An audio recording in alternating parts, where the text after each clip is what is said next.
वंदितु सब सिद्धि धूमचल मनोभवं गतिं पते बोचामी समय पाहुड़ मृणमो सुद के बिली भरदम इडमो वरिहंताड़म इडमो सिद्धाड़म नमो आयिरियाड़म इडमो वज्रायाणम इडमो लोये सविसाहुड़म। जय गुरुनाथ सतवरिष्ठी भगवान ने की, आचार्य भगवान कुंद कुंद स्वामी की, आचार्य गुरु विराग सागर जी महामुनि राज की, चर्याश्रम मुनि आचार्य श्री विशुद्ध सागर जी महामुनि राज की, अहिंसा विश्व धर्म की व्याख्या चल रही है। अब की व्रत क्या है?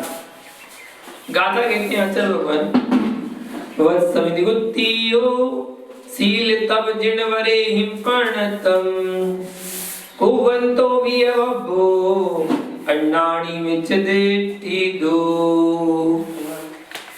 आचार्य भगवान कहते हैं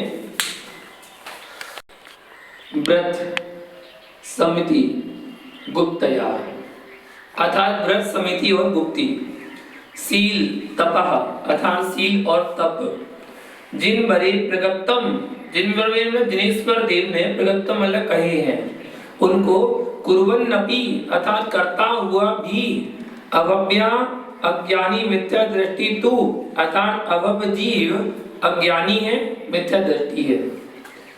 अज्ञानी मिथ्या दृष्टि अभव जीव जो व्रतों को पालन कर रहा है, समिति का पालन कर रहा है, गुप्ती का पालन कर रहा है, सील धर्म का पालन कर रहा है, तप को भी कर रहा है, ऐसा अभव जीव ये सब करता हुआ भी अज्ञानी है मिथ्या दृष्टि ही है, ऐसा इस गाथा में बताते हैं। आचार्य भगवान कुंद कुंद स्वामी ने ग्रंथराज समयसार में अलौकिक सूत्र प्रदान किए हैं, अध्यात्म के अनुपम रहस्यों को उद्घाटित किया है।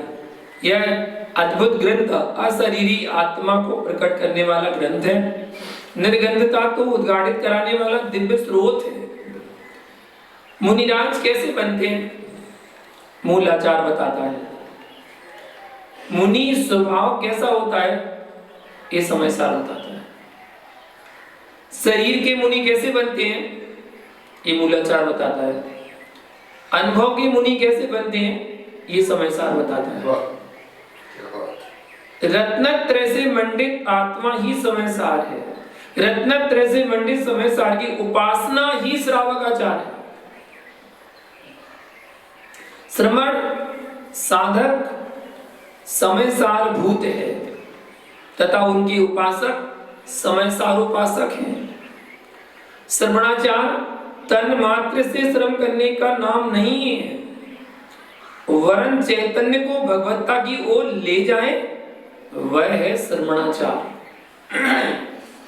भैया अभव जीव का ज्ञान नाव के समान है। नाव में बैठने वाला तो पार उतर जाता है, उस पार जाना है, नाव में बैठ के चला जाएगा और वो पार उतर जाएगा, परंतु नाव कहाँ रहेगी? नाव नदी में रहती है। नाव में बैठने वाला पार उतर जाता है, लेकिन नाव नदी में रहती है। सर्वज्ञ कथित व्रत समिति गुप्ती सील और तप करता हुआ भी अभव जीव अज्ञानी और मिथ्या दृष्टि ही है। मंद कसाई के उदय में मंद मिथ्यात्व के सद्भाव में जीव व्रत पालन करता है, जीवों की रक्षा करता है, त्रय गुप्तियों का पालन कर रहा है, 12 तप भी कर रहा है, परंतु निश्चय चारित्र के अभाव में, सम्यक्त के अभाव में सभी तप साधना व्यर्थ है। मिथ्यात्व के साथ किया गया तप कुतप ही है, वह मोक्ष मार्ग में सिद्धि का साधन नहीं है। सम्यक श्रद्धान ही सम्यक तप की प्रमाणिकता है। अभव का जो भी ज्ञान है वह सब क्या? अज्ञान है। जो भी ज्ञान है वो सब अज्ञान है, कुज्ञान ही है। अभव जीव का ज्ञान व तप इसका कारण संसार का कारण ही होता है।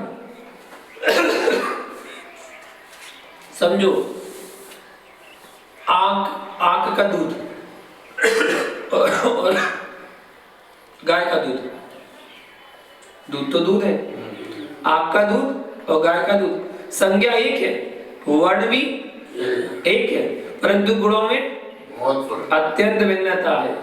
एक आंख को फोड़ती है और एक आंख में शीतलता देती है। गुड़ मीठा है, मिश्री मीठी है, शक्कर मीठी है। तीनों पर्याय किसकी हैं? गन्ने के रस की हैं। तीनों पर्याय गन्ने के रस की हैं, परंतु इन तीनों की मिठास में अंतर क्यों है? तीनों पर्याय गन्ने की हैं। गुड़ भी गन्ने से उत्पन्न हुआ है, मिश्री भी गन्ने से उत्पन्न हुआ है और शक्कर भी गाय से गन्ने से उत्पन्न हुई है। यदि तीनों एक हैं तो फिर तीन संज्ञा क्यों? सापेक्ष होने पर भी प्रत्यक्ष सिद्धांत को आपको स्वीकार करना पड़ेगा, लेकिन फिर भी तीनों के स्वाद में तालमेल है या नहीं? तीनों अवस्था गन्ने की हैं, इसलिए सापेक्ष है, परंतु अपने अपने निज तत्व में पर से निरपेक्ष है। अलग गुड़ का स्वाद भिन्न है, मिश्री का स्वाद भिन्न है और शक्कर का स्वाद भिन्न है। अंतरात्मा, बहिरात्मा, परमात्मा, तीनों किसकी धाराएं हैं? आत्मा की। तीनों धाराएं आत्मा की हैं। इस दृष्टि से सापेक्ष है, परंतु अंतरात्मा में बहिरात्मा का अंश मात्र भी नहीं है। बहिरात्मा में अंतरात्मा का अंश मात्र भी नहीं है। अंतरात्मा और बहिरात्मा में पर्याय की दृष्टि से वर्तमान में परमात्मा का अंश मात्र भी नहीं है। क्या बहिरात्मा परमात्मा का अंश है? क्या अंतरात्मा परमात्मा का अंश है? परमात्मा अंश नहीं होता, वह तो शक्ति रूप है, पर अंश रूप नहीं है। बहिरात्मा में परमात्मा की शक्ति है, अंतरात्मा में भी परमात्मा की शक्ति है, लेकिन शक्ति शक्ति है, शक्ति अभिव्यक्ति नहीं है। शक्ति शक्ति है, शक्ति अभिव्यक्ति नहीं है। अभिव्यक्ति में शक्ति होती है, अभिव्यक्ति में शक्ति होती है। क्या गन्ने के रस के अंदर शक्कर की शक्ति नहीं है? बिल्कुल है। क्या गन्ने के रस में अंदर गुड़ की शक्ति नहीं है? बिल्कुल है। क्या गन्ने के रस में अंदर मिश्री की शक्ति नहीं है? यह तीनों शक्तियां गन्ने के रस की हैं। क्या मिश्री में मिश्री की शक्ति है? मिश्री में मिश्री की शक्ति है, गन्ने के रस में मिश्री की शक्ति है। आप में पिता बनने का सामर्थ्य है? क्या पिता बन चुका है? क्या पिता बन चुका है? सोचो, 4 वर्ष का बेटा, 4 वर्ष का बच्चा है, 4 वर्ष का बेटा है, वो पिता नहीं बना, अभी 4 वर्ष का है, परंतु पिता बनने की शक्ति है। अभी नहीं है, पिता बनने की शक्ति उसके अंदर है, वो बनेगा। जब योग्यता आएगी तो वो भी बनेगा। उसी प्रकार गन्ने के रस में तो केवल शक्तियां हैं, गुड़ की भी है, शक्कर की भी है, मिश्री की भी है, लेकिन मिश्री के अंदर एक भी शक्ति नहीं है। मिश्री के अंदर एक भी शक्ति नहीं है, वो व्यक्त हो चुकी है। बिल्कुल, वो व्यक्त हो चुकी है, उसकी जो शक्ति थी वो व्यक्त हो चुकी है, अब उसके अंदर कोई शक्ति नहीं है। इसी प्रकार बहिरात्मा के अंदर परमात्मा की शक्ति है। बहिरात्मा अंतरात्मा बनेगा, अंतरात्मा परमात्मा बनेगा, तो बहिरात्मा के अंदर परमात्मा बनने की शक्ति है। अंतरात्मा के अंदर परमात्मा की शक्ति है, विद्वान है, पर परमात्मा के अंदर कोई शक्ति नहीं बची, क्योंकि वो बन चुका, अभिव्यक्त हो चुका, वह शक्ति व्यक्त हो चुकी है। परमात्मा तो परमात्मा ही है। या शक्ति किसे कहते हैं? उत्पत्ति की योग्यता, सामर्थ्य, उसका नाम शक्ति है। जब तक कार्य परिणत नहीं हुआ तब तक शक्तिमान है। उपादान उपेयभूत प्रकट नहीं हुआ तब तक उपादान शक्ति गुप्त है। उपादान उपेयभूत को प्राप्त हो चुका है तो शक्ति भी उद्घाटित हो चुकी है, भैया तू भव्य है तब तक जब तक तू भगवान नहीं बना। भव्य है कब तक? जब तक तू भगवान नहीं बना। और जब भगवान बन जाएगा तो भव्य नहीं कहलाएगा, क्या कहलाएगा? भगवान कहलाएगा। भव्य किसे कहते हैं? भव्य उसे कहते हैं जो रत्नत्रय के पालन में समर्थ है, वह भगवान बनने की शक्ति से युक्त है, परंतु जिसकी भगवत्ता प्रकट हो चुकी है उसके भव्यत्व भाव का भी अभाव हो गया। जो स्वात्म द्रव्य की शक्ति है, अपनी शक्ति है, जो शक्ति जिस रूप में प्रकट होती है उसका कार्य मोक्ष मार्ग है, वह उद्भूत हो चुकी है। मिस्री में शक्ति से तात्पर्य क्या है? जो गन्ने के रस में मिस्री होने की योग्यता थी उस योग्यता की पूर्णता हो चुकी है मिस्री बनने पर, इसलिए शक्ति का अभाव है। मिस्री पर्याय प्रकट है, उसका विनाश नहीं हुआ है, उसके शक्ति प्रकट हो चुकी है, उसको शक्ति स्वभाव प्राप्त हो चुका है। आत्मा की 47 शक्तियां हैं। समय सारणी ग्रंथ में 47 शक्तियों को बताया गया है। समझो, जानो, पहचानो। इन 47 शक्तियों का वर्णन भगवान के लिए किया गया है, परमात्मा के लिए किया गया है या अंतरात्मा के लिए किया गया है। जो शक्ति रूप है वो अंतरात्मा के लिए है। प्रकट रूप जो 47 शक्तियां हैं वो परमात्मा में तो प्रकट हो चुकी हैं, वो परमात्मा के अंदर है। आप में अव्यक्त रूप है। क्या है अव्यक्त रूप से आप में? अंतरात्मा बहिरात्मा दोनों में। भैया तू कहां सो रहा है? अपनी प्रभुत्व शक्ति को देख, कहां सो रहा है?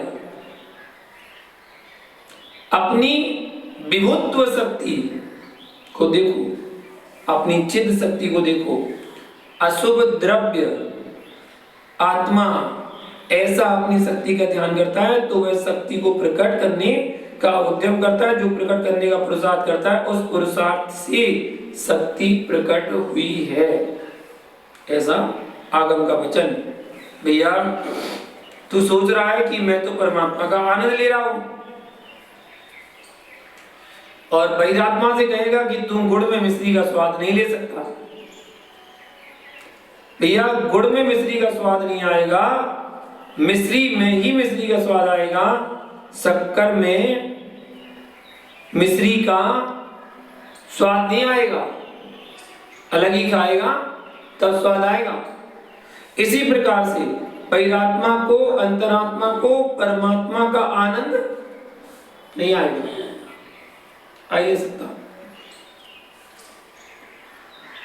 इसलिए कहते हैं ज्ञानी देरी से मोक्ष जाता है, अज्ञानी जल्दी चला जाता है।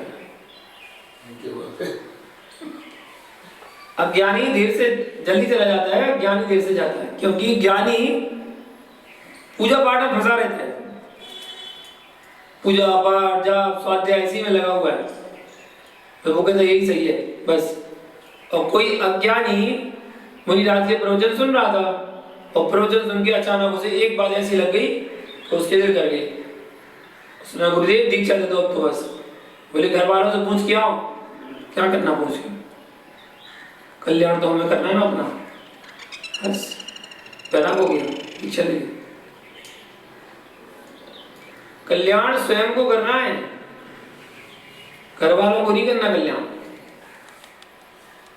हमें अपने बारे में खुद सोचना है कि हमें करना क्या है। तो वो अज्ञानी जैसी मुनिराज के पास गया, गुरु के पास गया, गुरु ने दीक्षा दे दी और दीक्षा के बाद वो अपना कल्याण करने में लग गया तो वो इतना तल्लीन हो गया था, तल्लीन हो गया तो उसको केवल ज्ञान की प्राप्ति हो गई। बुद्धि मुनिराज केवल ज्ञान की प्राप्ति हो गई।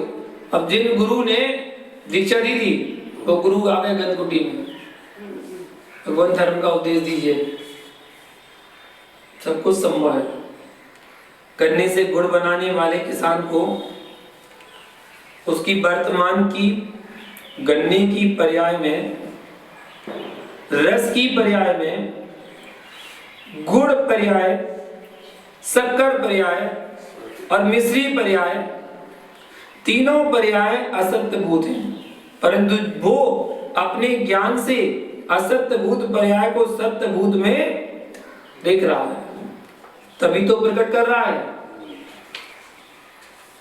या श्रावकों, क्या वर्तमान में आप मुनि हो? वर्तमान में आप मुनि हो, आत्म प्रयास यही हो, लेकिन भैया तुझे अपनी ग्रस्त पर्याय में मुनि पर्याय का ज्ञान नहीं होगा, बोध नहीं होगा। तो मुनि पर्याय की आत्म की अनुभूति का आनंद नहीं होगा। यानी पागल थोड़े ही है जो मुनि बनेगा, अज्ञानी थोड़ी है जो मुनि बनेगा। जो ज्ञानत्व में आनंद है वो आनंद ही कर्म निर्जरा का कारण है। जो ज्ञान का आनंद है वो आनंद दशा है। भैया आपकी शादी के पूर्व आपको नारी का ज्ञान था कि नहीं? शादी के पहले नारी का ज्ञान था कि नहीं? यानी ज्ञान नहीं था तो शादी क्यों की? ज्ञान नहीं था तो शादी क्यों की? जिससे शादी हुई है उसका ज्ञान नहीं था, पर नारी में सुख का ज्ञान था या नहीं? नारी में सुख नहीं होता, इंद्रियों में सुख नहीं होता, तो तूने शादी क्यों की? क्यों? जब सुख नहीं है शादी क्यों की? भैया नारी सुख का वेदन नहीं किया, तब भी नारी सुख के ज्ञान का ज्ञान था। जिसके घर में नारी नहीं है फिर भी वह अपनी शक्ति का वेदन कर रहा है, नारी का चिंतन कर रहा है। अगर आपकी पत्नी अपने पिता के घर में है, तुझे आंखें बंद करने पर नेत्रों पर काली परत चढ़ी हुई है, तब भी तुझे नारी का चेहरा दिखाई दे रहा है। ऐसा होता है कि नहीं? नारी का चेहरा दिख रहा है क्योंकि तू नारी का चेहरा चिंतन में ला रहा था, मानसिक सेवन कर रहा था, मानसिक अनुभूति में तुझे आनंद आ रहा था या नहीं? जब नारी की मानसिकता चिंतन की अनुभूति करने से नारी सुख मिल सकता है, तो हे ज्ञानी तू निज आत्मा में परमात्मा का चिंतन करेगा तो तुझे परमात्मा कैसे नहीं मिल सकता? या अरहंत का चिंतन करने से अरहंत क्यों नहीं बन सकता? असत्य पर्याय से सत्य का ध्यान किया जाता है। एक ग्रामीण ध्यान की बात करता है तो वाद विवाद होता है। जब बाल गोपाल और किसान को भी मालूम होता है कि इस बीज में फसल है, जब बीज में फसल है तो सब बीज बोना प्रारंभ कर देते हैं, सभी कर देंगे। आंख से देखिए, बीज में कभी अंकुर मिलेगा क्या? नहीं। उन अज्ञानियों कह देना कि तू देख इस देह के अंदर परमात्मा विराजमान है, कहीं तू देह को फाड़ करके मत देखना।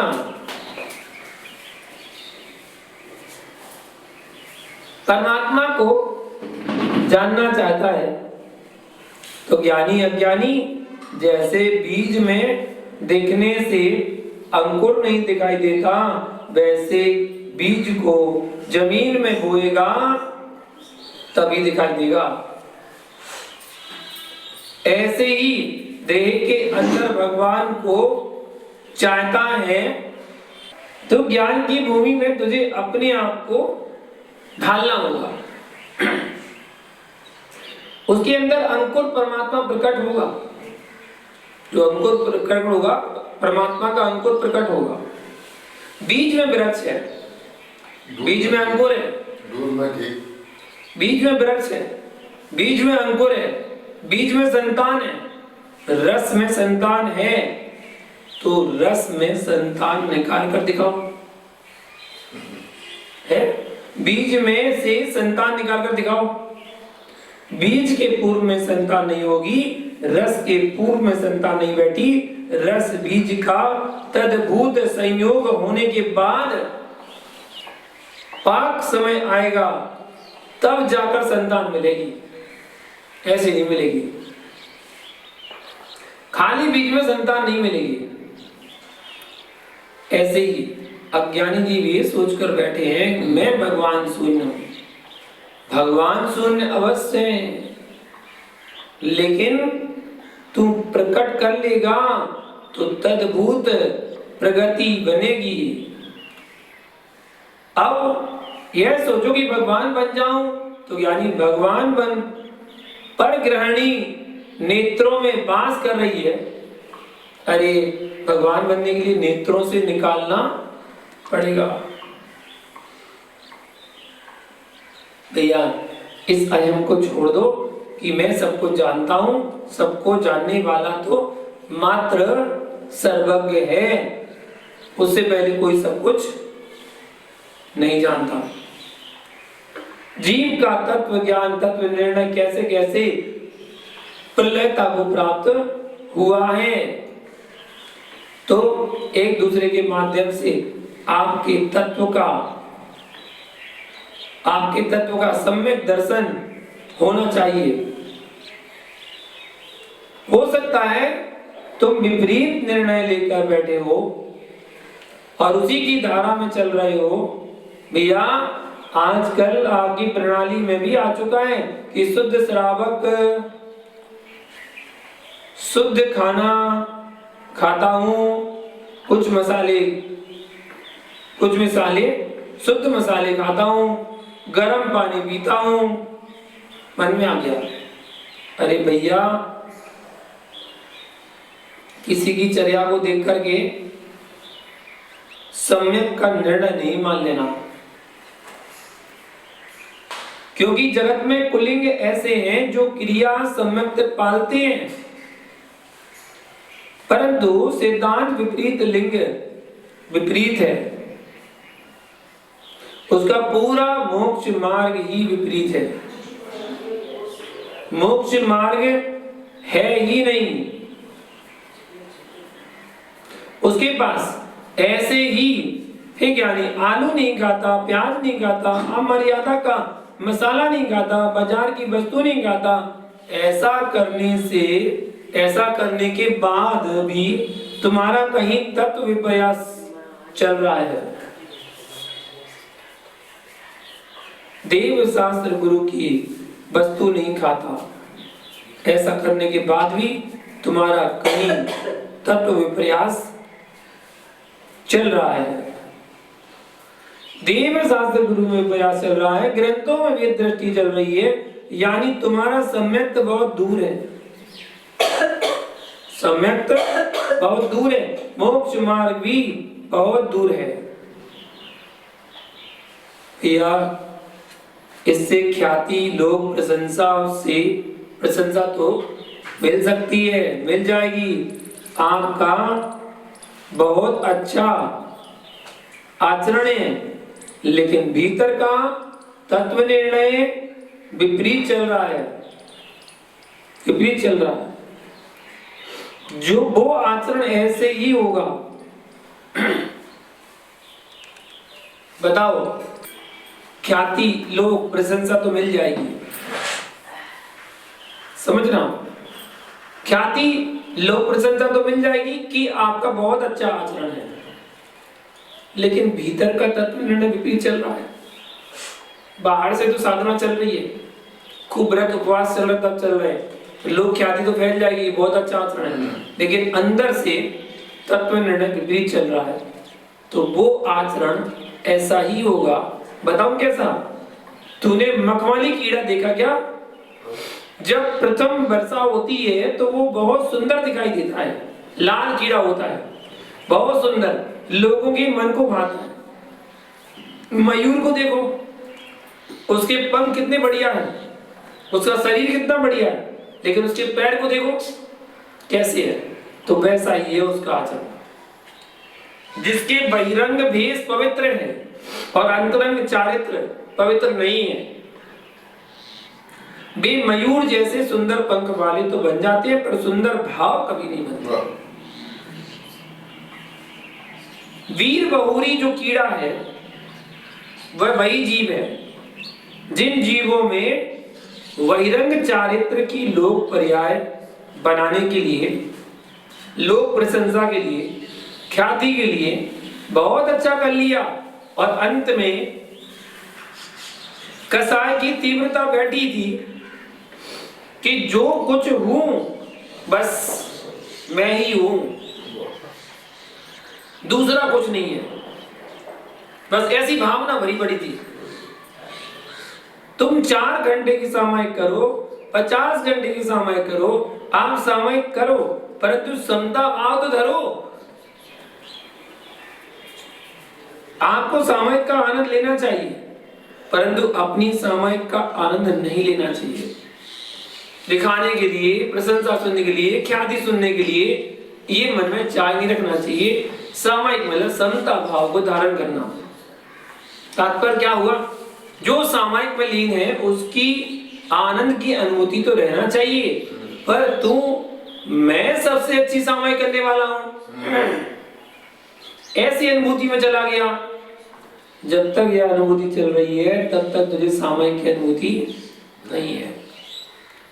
माना कि आप अपने बहिरंग के योग को देख रहे हो, उपयोग को देख रहे हो, जो कुछ हूं मैं ही हूं, मैं ही साधु हूं और कोई नहीं है, ऐसा भाव तेरे अंदर चल रहा है तो तू साधु बनने का आनंद नहीं ले रहा है, तू कसाय के आनंद में लीन है। साधुत्व तेरे पास दिखाई देता ही नहीं है। इसलिए नग्न होने के लिए नग्न होना पड़ेगा, नहीं तो नंगे मात्र रहोगे।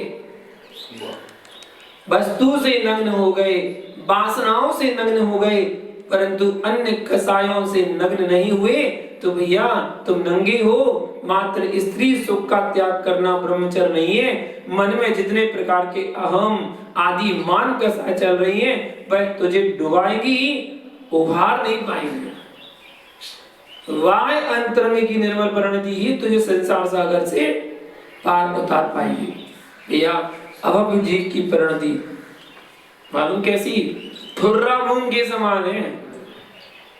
थुर्रा मूंग समझते हैं? थुर्रा मूंग को कितना भी गर्म पानी में उबालो परंतु वह सीजने वाली नहीं है। ऐसे ही अभव जीव कितना भी ज्ञान प्राप्त कर ले, तब कर ले, तपस्या कर ले, परंतु उसे निर्वाण की सिद्धि कभी नहीं होगी, किसी भी काल में नहीं होगी। सम्यक दृष्टि व्यात्मा का ज्ञान चारित्र ही निर्वाण को प्राप्त कर पाएगा। सम्यक पूर्वक होना चाहिए। इसी बात को आगे बढ़ाते हुए आचार्य प्रभु कहते हैं मोक्षम असद्धंतो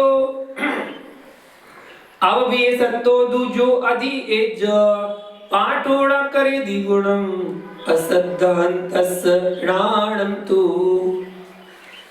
कहते मोक्षम अश्रद्धानम, अर्थात मोक्ष की श्रद्धा ना करता हुआ, या अभव्य सत्वः, अर्थात जो अभव्य जीव है वह तू अधीयते, तू अधीत, अधीत मतलब शास्त्र तो पढ़ता है, वो अभव्य जीव शास्त्र तो पढ़ता है, परंतु ज्ञानम अश्रद्धानस्य, ज्ञान को श्रद्धा ना करने वाले उसको पाठा मतलब शास्त्र पठन गुणम ना करोति, गुण नहीं करता।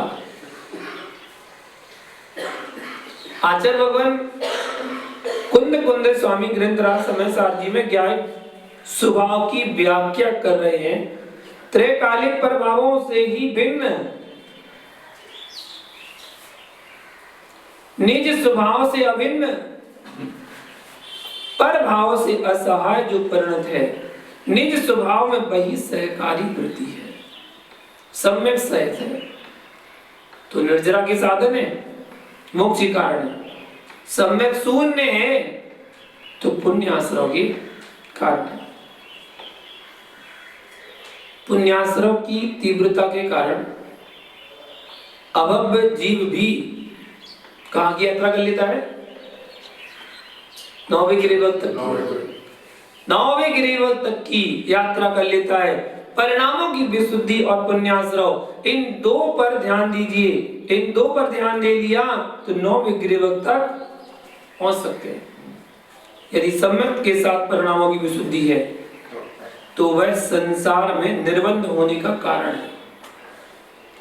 मिथ्यात्व की सत्ता में व्रत आचरण करते हुए परिणामों में जो शुभ उपयोग की दशा है, शुभ भाव बन रहे हैं, उन शुभ भावों के कारण वह ग्रीवक तक जा रहा है, परंतु शुभ उपयोग के कारण नहीं जा पा रहा है। समय दत्ती जी की अल्प साधना भी शुभ उपयोग भूत है, मिथ्या दत्ती जी की साधना शुभ योग भूत है, शुभ भाव भूत है। इसलिए अनंतानुबंधी की सत्ता में ग्रीविक तक जा रहा है और संजलन के साथ होने पर भी स्वधर्म आदि स्वर्गों में जाता देखा जाता है। जो सम्यक दृष्टि स्वधर्म आदि स्वर्ग को प्राप्त हो रहा है, वह जीव के ज्ञान चारित्र की अल्पता, द्रव्य संयम की अल्पता और लेस्या परिणाम की हीनता के कारण स्वधर्म आदि स्वर्ग में जा रहा है। ख्याति, लोक, प्रशंसा तो मिल जाएगी, समझना। ख्याति, लोक, प्रशंसा तो मिल जाएगी कि आपका बहुत अच्छा आचरण है, लेकिन भीतर का तत्व निर्णय विपरीत चल रहा है। बाहर से तो साधना चल रही है, खूब व्रत उपवास चल रहा, तब चल रहे हैं, लोक ख्याति तो फैल जाएगी, बहुत अच्छा आचरण है, लेकिन अंदर से तत्व निर्णय विपरीत चल रहा है, तो वो आचरण ऐसा ही होगा। बताऊं कैसा? तूने मखमली कीड़ा देखा क्या? जब प्रथम वर्षा होती है तो वो बहुत सुंदर दिखाई देता है, लाल कीड़ा होता है, बहुत सुंदर, लोगों के मन को भाता है। मयूर को देखो, उसके पंख कितने बढ़िया हैं, उसका शरीर कितना बढ़िया है, लेकिन उसके पैर को देखो कैसे है। तो वैसा ही है उसका आचरण। जिसके बहिरंग भेष पवित्र है और अंतरंग चारित्र पवित्र नहीं है, वे मयूर जैसे सुंदर पंख वाले तो बन जाते हैं, पर सुंदर भाव कभी नहीं बनते। वीर बहुरी जो कीड़ा है वह वही जीव है जिन जीवों में बहिरंग चारित्र की लोक पर्याय बनाने के लिए, लोक प्रशंसा के लिए, ख्याति के लिए बहुत अच्छा कर लिया और अंत में कसाय की तीव्रता बैठी थी कि जो कुछ हूं बस मैं ही हूं, दूसरा कुछ नहीं है, बस ऐसी भावना भरी पड़ी थी। तुम 4 घंटे की सामायिक करो, 50 घंटे की सामायिक करो, आप सामायिक करो, परंतु समता भाव तो धरो। आपको सामायिक का आनंद लेना चाहिए, परंतु अपनी सामायिक का आनंद नहीं लेना चाहिए। दिखाने के लिए, प्रशंसा सुनने के लिए, ख्याति सुनने के लिए ये मन में चाय नहीं रखना चाहिए। सामायिक मतलब समता भाव को धारण करना। तात्पर्य क्या हुआ? जो सामायिक में लीन है उसकी आनंद की अनुभूति तो रहना चाहिए, पर तू मैं सबसे अच्छी सामायिक करने वाला हूं, ऐसी अनुभूति में चला गया। जब तक यह अनुभूति चल रही है तब तक तुझे सामायिक की अनुभूति नहीं है। माना कि आप अपने बहिरंग के योग को देख रहे हो, उपयोग को देख रहे हो, जो कुछ हूं मैं ही हूं, मैं ही साधु हूं और कोई नहीं है, ऐसा भाव तेरे अंदर चल रहा है तो तू साधु बनने का आनंद नहीं ले रहा है, तू कसाय के आनंद में लीन है। साधुत्व तेरे पास दिखाई देता ही नहीं है। इसलिए नग्न होने के लिए नग्न होना पड़ेगा, नहीं तो नंगे मात्र रहोगे। वस्तु से नग्न हो गए, वासनाओं से नग्न हो गए, परंतु अन्य कसायों से नग्न नहीं हुए तो भैया तुम नंगे हो। मात्र स्त्री सुख का त्याग करना ब्रह्मचर्य नहीं है। मन में जितने प्रकार के अहम आदि मान कसाय चल रही हैं वह तुझे डुबाएगी, उभार नहीं पाएंगे। वाय अंतर्म की निर्मल परिणति ही तुझे संसार सागर से पार उतार पाएगी। भैया अभव जीव की परिणति मालूम कैसी? थुर्रा मूंग के समान है। थुर्रा मूंग समझते हैं? थुर्रा मूंग को कितना भी गर्म पानी में उबालो परंतु वह सीजने वाली नहीं है। ऐसे ही अभव जीव कितना भी ज्ञान प्राप्त कर ले, तब कर ले, तपस्या कर ले, परंतु उसे निर्वाण की सिद्धि कभी नहीं होगी, किसी भी काल में नहीं होगी। सम्यक दृष्टि भव्यात्मा का ज्ञान चारित्र ही निर्वाण को प्राप्त कर पाएगा। सम्यक पूर्वक होना चाहिए। इसी बात को आगे बढ़ाते हुए आचार्य प्रभु कहते हैं मोक्षम असद्धंतो अब भी सत्तो दूजो अधि एज पाठोड़ा करे द्विगुणम असद्धंतस प्राणम तु। कहते मोक्षम अश्रद्धानम अर्थात मोक्ष की श्रद्धा ना करता हुआ, या अभव्य सत्वः अर्थात जो अभव्य जीव है वह तू अधीयते, तू अधीत, अधीत मतलब शास्त्र तो पढ़ता है, वो अभव्य जीव शास्त्र तो पढ़ता है, परंतु ज्ञानम अश्रद्धानस्य ज्ञान को श्रद्धा ना करने वाले उसको पाठा मतलब शास्त्र पठन गुणम ना करोती, गुण नहीं करता। आचार्य भगवान कुंद स्वामी ग्रंथराज समय सार जी में ज्ञान स्वभाव की व्याख्या कर रहे हैं। त्रैकालिक प्रभावों से ही भिन्न निज स्वभाव से अभिन्न पर भाव से असहाय जो परिणत है, निज स्वभाव में वही सहकारी वृत्ति है, सम्यक सहित है, तो निर्जरा के साधन है, मोक्ष के कारण है। सम्यक शून्य है तो पुण्याश्रव के कारण है। पुण्याश्रव की तीव्रता के कारण अभव्य जीव भी कहां की यात्रा कर लेता है? नौवे गिरिवत तक, नौवे गिरिवत तक की यात्रा कर लेता है। परिणामों की विशुद्धि और पुण्याश्रव, इन दो पर ध्यान दीजिए। इन दो पर ध्यान दे दिया तो नौवे गिरिवत तक पहुंच सकते हैं। यदि सम्यक के साथ परिणामों की विशुद्धि है तो वह संसार में निर्बंध होने का कारण है। मिथ्यात्व की सत्ता में व्रत आचरण करते हुए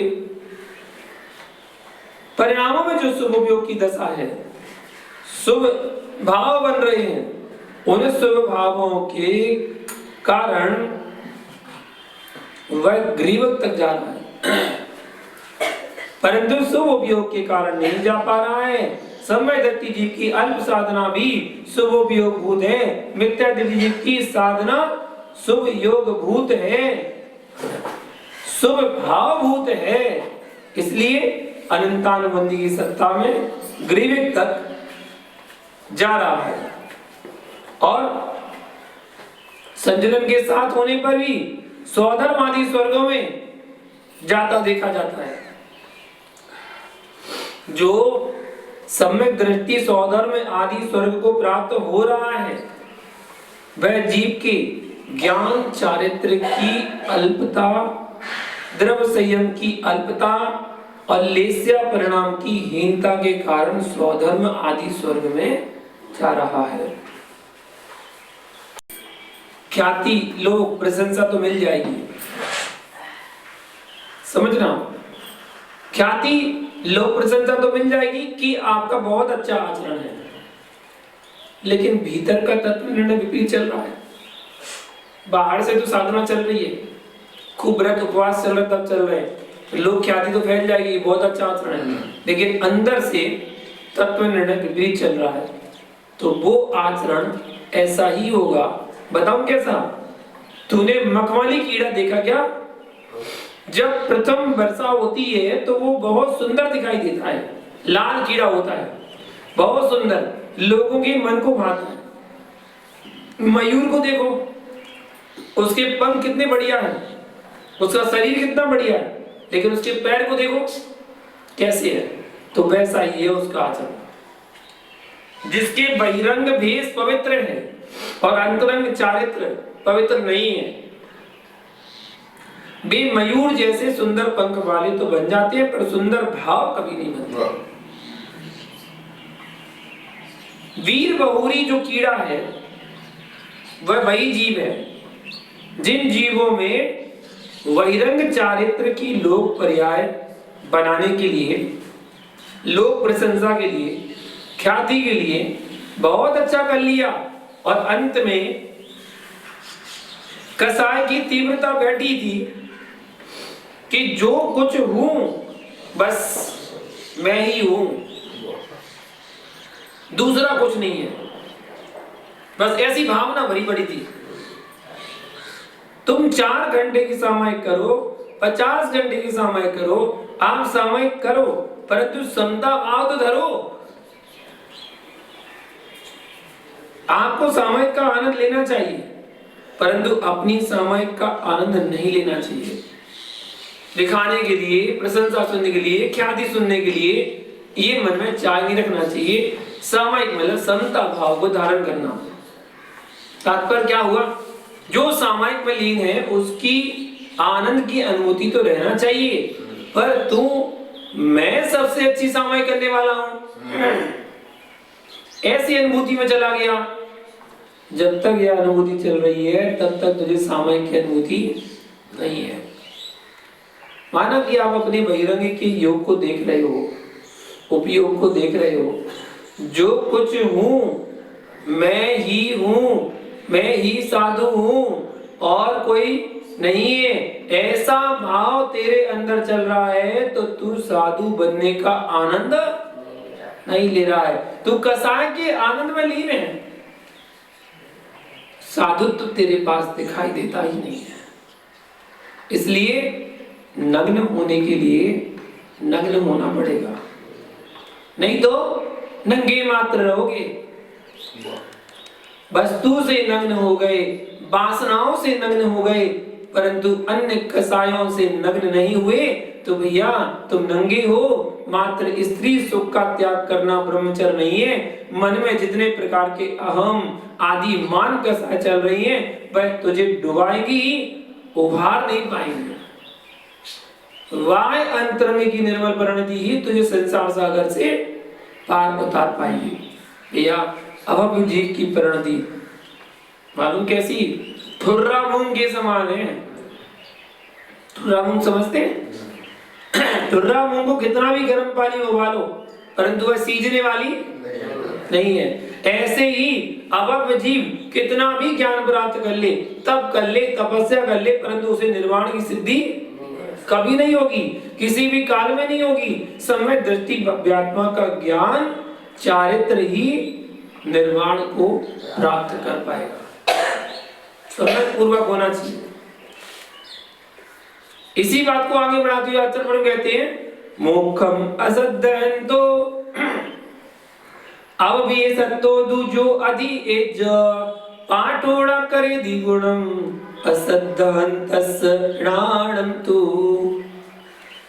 कहते मोक्षम अश्रद्धानम अर्थात मोक्ष की श्रद्धा ना करता हुआ, यह अभव्य सत्व अर्थात जो अभव्य जीव है वह तू अधीयते, तू अधीत, अधीत मतलब शास्त्र तो पढ़ता है, वो अभव जीव शास्त्र तो पढ़ता है, परंतु ज्ञानम अश्रद्धानस्य, ज्ञान को श्रद्धा ना करने वाले उसको पाठामल शास्त्र पठन गुणम ना करोति, गुण नहीं करता। आचार्य भगवान कुंद कुंद स्वामी ग्रंथराज समय सार जी में ज्ञान स्वभाव की व्याख्या कर रहे हैं। त्रैकालिक प्रभावों से ही भिन्न निज स्वभाव से अभिन्न पर भाव से असहाय जो परिणत है, निज स्वभाव में वही सहकारी वृत्ति है, सम्यक सहित है। तो निर्जरा के साधन है, मोक्ष के कारण है। सम्यक शून्य है तो पुण्याश्रव के कारण है। पुण्याश्रव की तीव्रता के कारण अभव्य जीव भी कहां की यात्रा कर लेता है? नौवें गिरिवत तक, नौवें गिरिवत तक की यात्रा कर लेता है। परिणामों की विशुद्धि और पुण्याश्रव, इन दो पर ध्यान दीजिए। इन दो पर ध्यान दे लिया तो नौवें गिरिवत तक पहुंच सकते हैं। यदि सम्यक के साथ परिणामों की विशुद्धि है तो वह संसार में निर्बंध होने का कारण है। मिथ्यात्व की सत्ता में व्रत आचरण करते हुए परिणामों में जो शुभ उपयोग की दशा है, शुभ भाव बन रहे हैं, उन शुभ भावों के कारण वह ग्रीवक तक जा रहा है, परंतु शुभ उपयोग के कारण नहीं जा पा रहा है। समय दत्ती जी की अल्प साधना भी शुभ उपयोग भूत है, मिथ्या दत्ती जी की साधना शुभ योग भूत है, शुभ भाव भूत है। इसलिए अनंतानुबंधी की सत्ता में ग्रीविक तक जा रहा है। और संजलन के साथ होने पर भी स्वधर्म आदि स्वर्गों में जाता देखा जाता है। जो सम्यक दृष्टि स्वधर्म आदि स्वर्ग को प्राप्त हो रहा है, वह जीव के ज्ञान चारित्र की अल्पता, द्रव्य संयम की अल्पता और लेस्या परिणाम की हीनता के कारण स्वधर्म आदि स्वर्ग में जा रहा है। अभव्य मिथ्या दृष्टि जीव भी सुख लेस्या प्राप्त करके गिरिविक तक जा रहा है। अभव्य की अनंतावंदी के मंदोदय में लेस्या परिणाम अधिक विशुद्ध हो रहे हैं, परंतु संजलन की तीव्रता में लेस्या स्थान अशुभ भी होते हैं। संजलन की तीव्रता में लेस्या स्थान कृष्णपनी को भी प्राप्त हो जाते हैं। छठवें गुण स्थान में भी कृष्ण लेस्या की सत्ता को स्वीकार किया है मुनिराज को आचार्यों ने। और जैसा लेस्या स्थान होगा उस जीव का आयु बंद स्थान वैसा होगा। लेस्या के जिन अंशों में मरण करेगा जीव तद्रूप गमन करेगा। यही कारण है जो ग्रीविक जा रहा है अभव्य मिथ्या दृष्टि जीव द्रव्य संयम और लेस्याओं की विशुद्धि के कारण ग्रीवक जा रहा है। मिथ्यात्व के कारण ग्रीविक नहीं जा रहा है। मिथ्यात्व की सत्ता में वह लेस्या की विशुद्धि स्थान को प्राप्त हुआ है और द्रव्य संयम को निर्दोष पालन किया है। यह कथन द्रव्य संयम की अपेक्षा से है, परंतु हम सम्यक की व्याख्या करेंगे तो मिथ्या दृष्टि अभव्य जीव का जो संयम है वो असंयम ही है। क्यों है? प्रथम गुण स्थान में असंयम ही होता है, संयम नहीं होता। चतुर्थ गुण स्थान पर्यंत असंयम भाव है। पंचम गुण स्थान में देश संयम भाव है, मतलब अणुवृत्ति बन सकते हैं, अणुवृत्ति तो बन सकते हैं। साधुओं का व्रत समिति गुप्ती का पालन करते हुए भी अपने निज के परिणामों का परीक्षण करना चाहिए कि मेरे भाव की दशा क्या चल रही है।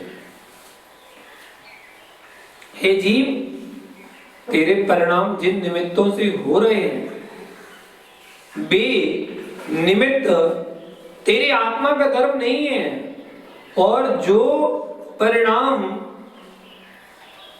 तेरे भीतर चल रहे हैं स्यात् वे परिणाम भी पुण्य आत्मभूत नहीं है। जब तक आत्मा में परिणाम चल रहे हैं तब तक कर्म सापेक्षता है, और कर्म सापेक्षता जो है वो मेरी आत्मा का धर्म है। तो मेरी आत्मा का ध्रुव धाम स्वभाव नहीं है। जो परिणाम चल रहे हैं वो कर्म के निमित्त से हो रहे हैं, आधार में आधे, कारण में कार्य का उपचार करने, पर वे परिणाम भी कथनचित पौधगले की है। यानी जब तेरे परिणाम पौधगले के हैं, तेरे परिणाम ही तेरे नहीं है। प्रातः के परिणाम भिन्न थे और मध्याह्न के परिणाम भिन्न थे और संध्या के परिणाम भिन्न थे। जब तू अपने परिणामों को एक रूप नहीं रख सका तो जगत के परिणामों को तू एक करने की रट कहां लगा रहा है? अपने परिणामों को एक रूप नहीं रख पा रहा है और पर के परिणामों को एक रूप रखने की प्रवृत्ति बढ़ रही है। ये भी तेरी गति को बिगाड़ने वाली अवस्था है। अवप जीव संयम तप का पालन करते हुए भी कैसा है? अज्ञानी। इसलिए ध्यान रखना, मोक्ष मार्ग अत्यंत असहाय मार्ग है।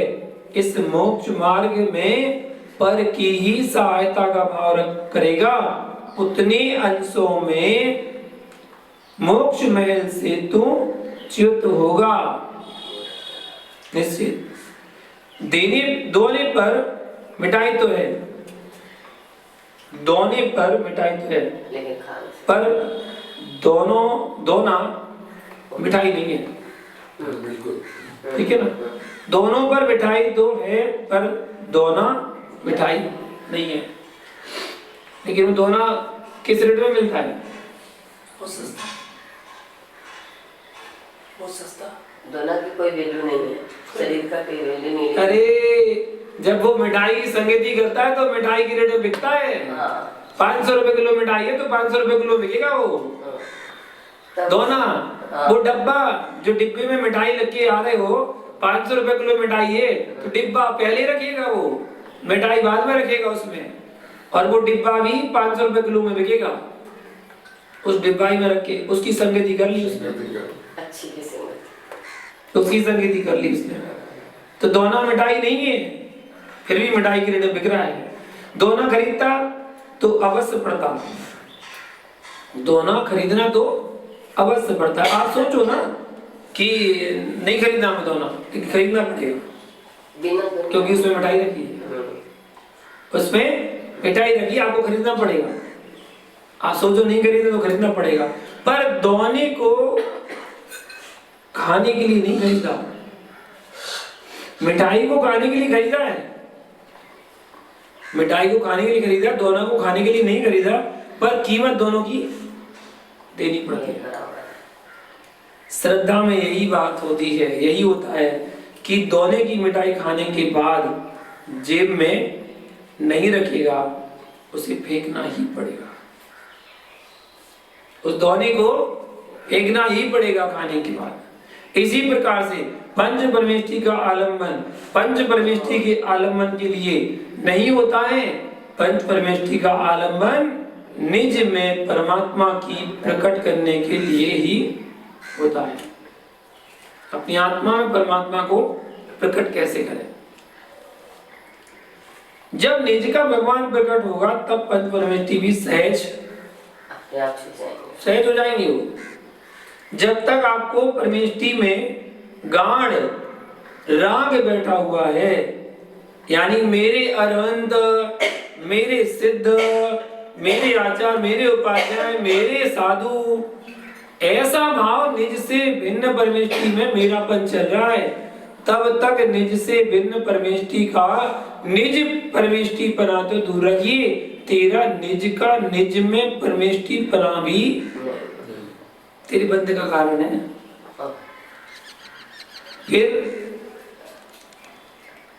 फिर पर परमेष्टि को देख, पर परमेष्टि को निज परमेष्टि मत मान, नहीं मान लेना। पंच परमेष्टि को निज परमेष्टि मान लेना। ये मोक्ष का कारण कैसा, यहां ये बता रहे। पंच परमेष्टि अलग है, आप अपने आप को परमेष्टि मान रहे हैं कि मैं परमेष्टि, तो ये मोक्ष का कारण नहीं है, ऐसा बताया। मैं आचार्य हूं, मैं उपाध्याय हूं, मैं साधु हूं, ऐसा विकल्प तेरे मन में चल रहा है। हे योगीश्वर, परमेष्टि के होने का राग तेरे अंतस में गूंज रहा है, तो उसे राग अर्थात विकल्प ने तेरी स्वानुभूति से तुझे दूर किया है। समझ रहे हो? मेरा परमेष्टि का राग भी मेरे परमेष्टि पने को शून्य कर देगा। तो पंच परमेष्टि पर परमेष्टि पंच परमेष्टि का राग द्वेष आत्मा को परमात्मा कहां बनाएगा? असहाय दशा है, जब भी मोक्ष मिलेगा असहाय होकर मिलेगा। पंच परमेष्टि को व्यवहार से स्वीकारिए, पंच परमेष्टि को निश्चय से, साधन नहीं स्वीकारिए। निश्चय से निज आत्मा के परिणाम ही साधनभूत हैं, और परम शुद्ध निश्चय से परिणामों का अभाव ही मोक्ष मार्ग है। समझ रहे हैं आप? या पर निमित्तों से अपने जीवन के विकास का ह्रास मत कर देना। उपेय की प्राप्ति होने पर उपाय को छोड़ दिया जाता है। ठीक, भोजन तैयार होने पर तुम बर्तन खोजते हो और बड़ी प्रीति से, जैसे हाथ में अरहंत की प्रतिमा संभालते हो, ऐसे ही थाली को दोनों हाथों से संभालते हो, और फिर जैसे ही भोजन पेट में गया तो तू थाली को बुद्धि पूर्वक रसोई घर के बाहर रख देता है। ऐसे ही सम्यक दृष्टि जीव पहले बहिरंग निमित्तों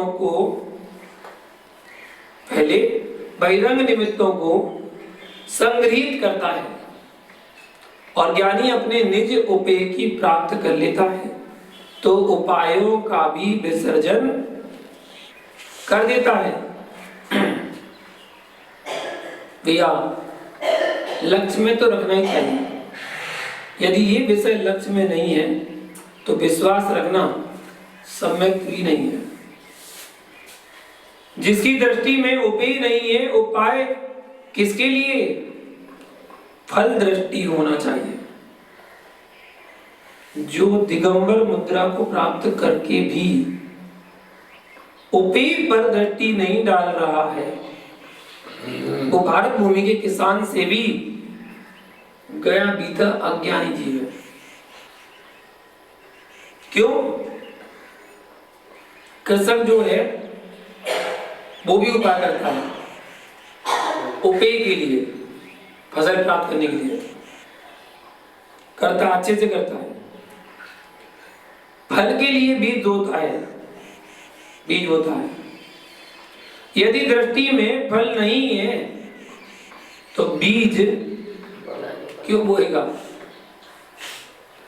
जिन शासन में मार्ग और मार्ग का फल, इन दो ही की व्याख्या है। रत्नत्रय मार्ग है और मोक्ष ही इसका फल है। ये रत्नत्रय मार्ग को प्राप्त होते हुए भी यदि मोक्ष के फल पर दृष्टि नहीं है तो ये जीव व्यवहार जीवन जीने मात्र के लिए इस भेष को प्राप्त हुआ है, लेकिन भवातीत होने के लिए दिगंबर नहीं बना। अभव्य की यही दशा है। उसे देव शास्त्र गुरु सूल जैसे लगते हैं, कहीं उनका सानिध्य ना मिल जाए, इसलिए दर दर की ठोकरें खाता रहता है। आगे का विषय कल देखेंगे, आज के लिए इतना ही। क्या बोलो पारस?